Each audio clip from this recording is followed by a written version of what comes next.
দেখো মন্দিরে যাওয়ার রাস্তায় চারিপাশ দিয়ে অনেকগুলো মন্দির ছিল।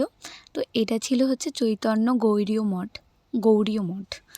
তো আমার ক্যামেরা কখনো সাইড হয়ে যাচ্ছে, কখনো লম্বা হচ্ছে, তো তোমরা একটু অ্যাডজাস্ট করে নিও প্লিজ। তো দেখো মন্দিরটা কতটা সুন্দর লাগছিল দেখতে, মানে জাস্ট দারুণ লাগছিল দেখতে, এত সুন্দর। আর বাইরে এত রোদ, প্রচুর পরিমাণে রোদ ছিল বাইরে।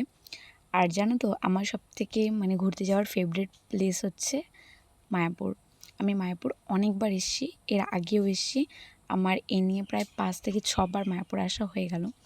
তো দেখো ওই যে দূর থেকে মন্দিরটা দেখা যাচ্ছে, মানে একটা আলাদাই স্যাটিসফ্যাকশান, কী আর বলবো, জাস্ট এত ভালো লাগছিল, মনটা একদম খুশি খুশি হয়ে গেছে।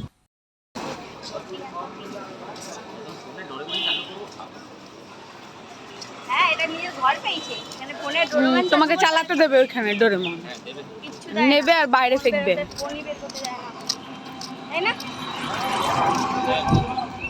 ও ওইখানে তো ফোন অ্যালাউ নেই তো।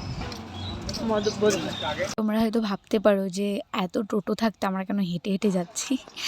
কারণ আমরা ফার্স্টে ভেবেছিলাম যে হেঁটে হেঁটে যাব, তারপর অনেকটা আসার পরে এত গরম লাগছিল, কিন্তু তখন আর কিছু করা ছিল না, কারণ সামনে আর একটুখানি ছিল রাস্তা, তাই জন্যে আর টোটো নিয়ে নিই।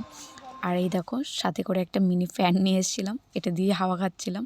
আর এই দেখো মন্দিরের সামনে আমরা পৌঁছেই গেছি। তো ফার্স্টেই আমরা পৌঁছে মানে সবাই খুব ক্লান্ত ছিলাম, তাই জন্য আগে ডিসাইড করলাম যে আগে প্রসাদ খেয়ে নেব, কারণ দুপুর হয়ে গেছিলো, তারপরে আমরা গিয়ে ঘুরব। তো আমরা কুপন নিয়ে নিয়েছিলাম প্রসাদের জন্য। তো এখানে 3 ধরনের কুপন পাওয়া যায়। তো তারপর আমরা কুপন নিয়ে ভেতরে চলে এসেছিলাম। দেখো আর ফার্স্টেই দিয়ে দিয়েছিল খিচুড়ি ভোগ।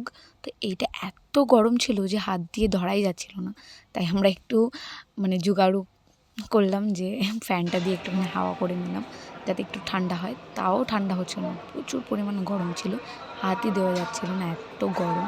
আর দেখো কত মানুষ এখানে, প্রতিদিন এরকম হাজার হাজার মানুষ আসতেই থাকে এখানে। আর এই মানে প্রসাদটা যেন অমৃত, মানে আমার খুব দারুণ লাগে এই ইস্কনের এই প্রসাদটা খেতে।